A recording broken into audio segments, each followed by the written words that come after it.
Good morning, friends. This is literally not what I had on my bingo card for this year, but EA seems to be running a redemption arc. Are they the based ones now? It's weird. EA would have been the last company I would have expected to get their shit in order. But it seems like they do. Not just this, but first they started with Battlefield 6, which actually looks like a good game just made for gamers, right? Even though it's not my kind of game, but it just looks like a great game. But also when they mentioned that they were really focused on performance because they noticed that most people play even below or around the minimum recommendations, like hardware-wise, right? So they were really focused on making the game run on pretty much any PC they could make it possible on, right? So they weren't just like, we've seen it recently with Borderlands and other games, especially with Unreal 5 engine, which isn't necessarily the problem of Unreal 5 engine, even though it has the problem with TAA, anti-aliasing, which is just cheating and looks worse. But performance-wise, that comes down to the devs, right? If they use the Unreal Engine, they still have to optimize the game themselves, right? The engine doesn't do it for them. That's not how this works. And so it was a breath of fresh air to see EA, of all people, to actually go down the path and say, you know, we just wanted to make this game work everywhere or on as many PCs as possible. And then they also mentioned in another thread, or like another tweet a few days later, they said, you see, we try, of course, to get cheaters out of the games, but this is a fight you will never win, they said, literally. So they try to do everything, but they also know that the game will never be without cheaters because it's impossible. When they program an anti-cheat, the next day someone will have made a new cheat. That's just how it goes, right? Which is funny because console guys immediately saw that opportunity to dunk on PC gamers. I don't know why there's always this fight between consolers and PC master race guys.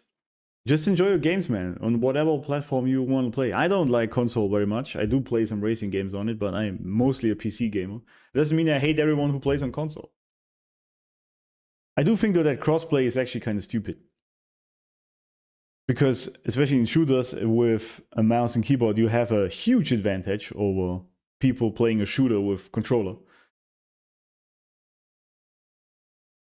Anyway, that's a different topic, completely different topic. But they were pretty based in saying this, coming actually forth openly and saying, you know, we just can't beat these cheaters ever, so they will be in the game. We try as best as we can, but we cannot avoid that. That was pretty based. I like that. And now they're saying, as you can see here, the EA stock is actually surging a lot. If you look at this, like this is kind of a crazy move. I mean, it's just $20, but that's a lot in stock market numbers. It surged 15% on reports of potential $50 billion deal to go private. So in case you didn't know, EA is not a private company. They are owned by their shareholders. And they are thinking of basically buying themselves out, right? So they are private again. So what's good about this is the following. Because right now EA has to report to the shareholders and they hold a certain power over EA. In basically the idea is they have to make money with their games, right? And this is a main focus, and they have to report to the shareholders how they plan to monetize their games. Otherwise, they have the power and control to tell them not to do things in a certain sense. Like not completely, but there's, you know how it is, right? They just want to see their money, they want to have monetization in the games, etc. Like we've seen in Call of Duty a lot. And if they go private, they can choose themselves entirely how they build the games. And that's great.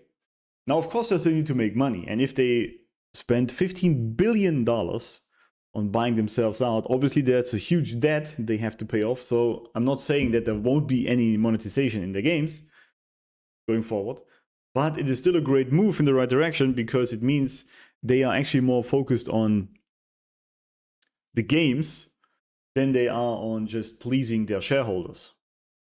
Now, obviously this is still EA, right? So don't kid yourselves, guys.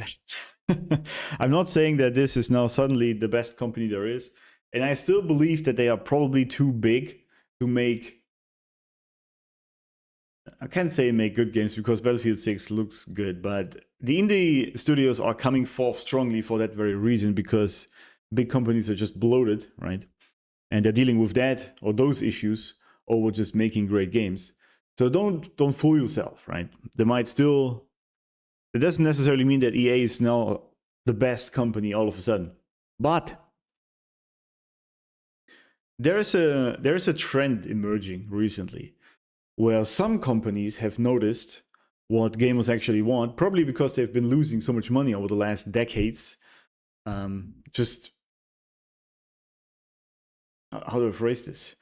Just forcing activism down our throats when gamers don't even want it, and listening to the shareholders. And don't even blame the companies that much, because this was just the overall tone of society. So they thought if they just go with this activism stuff, that's actually what people want. And they were very confused when they didn't make any money. That's what you get for listening to the minority. But yeah, it's a move in the right direction, and I'm curious to see if other big studios will follow suit. Some of them just will straight up refuse to do that and will go down in flames, which is great. But EA really wasn't the one I was expecting to be the first, because you know yourself, over the recent years, they have also just mostly produced slop, right?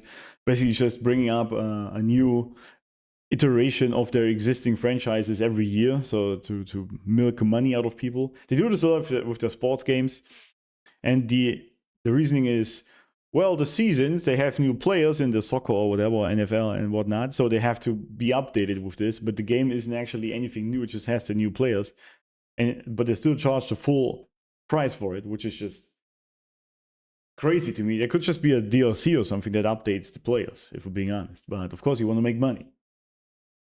Anyway, and same happened with like Need for Speed. Need for Speed comes out every 3 years or something, but the last two iterations were pretty bad.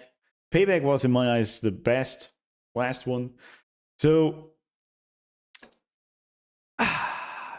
they really were down on the woke slob era, and I hope, especially with Battlefield 6, which is looking good, we can now see that they're moving in the right direction again. Maybe not. Maybe this is all just bullshit. And due to the fact that they spent $50 billion, they will actually put even more monetization in their games. We'll see, but then they would just fail, right? It's very simple. Let me know what you think of it. Do you think that EA is actually going the right direction after buying pretty much every studio and then ruining it? Or if they are a lost cause? Let me know what you think of it, but I thought this was important, maybe, for gaming going forward. So yeah, tell me, and I will see you guys around.